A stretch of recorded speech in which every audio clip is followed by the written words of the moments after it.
غزہ جنگ بندی معاہدے کے قریب ہے، صدر بائیڈن۔ جنوبی کوریا کے معطل صدر کے خلاف ٹرائل کی سماعت 16 جنوری تک ملتوی۔ عالمی عدالت انصاف کے سربراہ نواف سلام لبنان کے وزیر اعظم نامزد۔ وائس آف امریکہ واشنگٹن سے اہم خبروں کے ساتھ محمد جلیل۔ امریکہ کے صدر جو بائیڈن نے کہا ہے کہ غزہ میں جنگ بندی کا معاہدہ بہت قریب ہے۔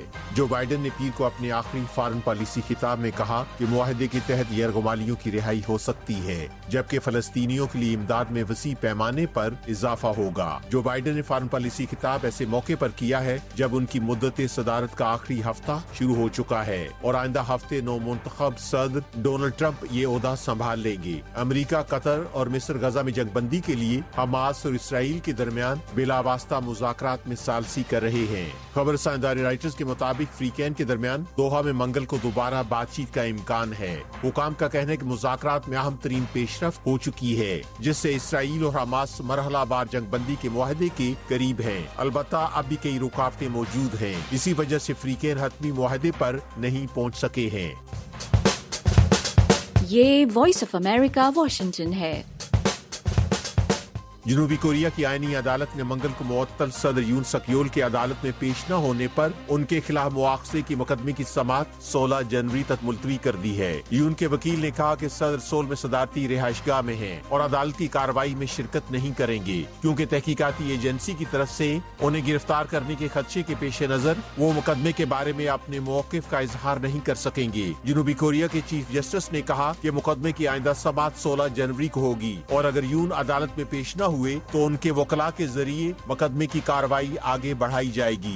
سماعت کے بعد یون کے وکیل نے کہا کہ صدر یون اپنی قانونی ٹیم سے مشاورت کے بعد عدالت میں پیش ہونے کا فیصلہ کریں گے۔ صدر یون کو 3 دسمبر کو ملک میں مارشل لا لگانے کی ناکام کوشش کے بعد بغاوت کے الزامات میں تحقیقات اور گرفتاری کا سامنا ہے۔ لبنان کی پارلیمنٹ نے بین الاقوامی عدالت انصاف کے سربراہ نواف سلام کو ملک کا نیا وزیر اعظم نامزد کیا ہے۔ لبنان کے صدر کا کہنا ہے کہ ممتاز سفارتکار اور قانون دان کے بطور وزیر اعظم تعیناتی کے بعد ملک کی نئی حکومت تشکیل پائے گی۔ سلام اس وقت بین الاقوامی عدالت انصاف کے سربراہ ہیں۔ ان کی نامزدگی مغربی حمایت یافتہ اور لبنان کی پارلیمنٹ کے آزاد قانون سازوں نے کی ہے، جبکہ عسکری تنظیم حزب اللہ سے منسلک قانون سازوں نے کسی بھی امیدوار کو وزیر اعظم کے لیے نامزد نہیں کیا ہے۔ لبنان میں اسرائیل اور حزب اللہ کے درمیان جنگ بندی کے بعد لبنان میں وزیر اعظم کی نامزدگی کو ایک بڑی سیاسی پیش رفت قرار دیا جا رہا ہے۔ امریکہ کے شہر لاس اینجلس میں ایک بار پھر تیز ہواؤں کے سبب جنگلات کی آگ مزید مقامات تک پھیلنے کا اندیشہ ظاہر کیا جا رہا ہے، جبکہ متاثرہ علاقوں میں مزید فائر فائٹرز کے ساتھ ساتھ آگ کو کنٹرول کرنے والے آلات پہنچائے جا چکے ہیں۔ خبر رساں ادارے ایسوسی ایٹڈ پریس کے مطابق اتوار سے تیز ہواؤں کا نیا سلسلہ شروع ہوا تھا، جبکہ حکام نے منگل کو ہواؤں کی رفتار 50 سے 120 کلومیٹر فی گھنٹہ ہونے کا امکان ظاہر کیا ہے۔ آگ کے سبب ہزاروں مکان جل کر راکھ ہو چکے ہیں، جبکہ حکام نے 24 افراد کی ہلاکت کی تصدیق کی ہے۔ البتہ اندیشہ ظاہر کیا جا رہا ہے کہ اموات کی تعداد بڑھ سکتی ہے۔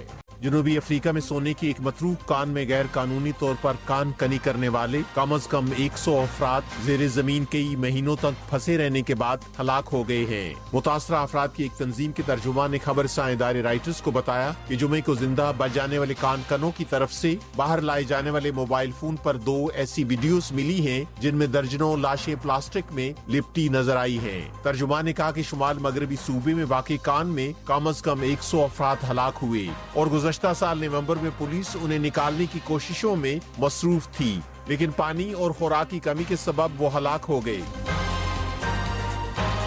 وائس آف امریکہ واشنگٹن سے خبروں کا یہ بلیٹن اب ختم ہوتا ہے۔ میں ہوں محمد جلیل اور ایڈیٹر تھی سارہ حسن۔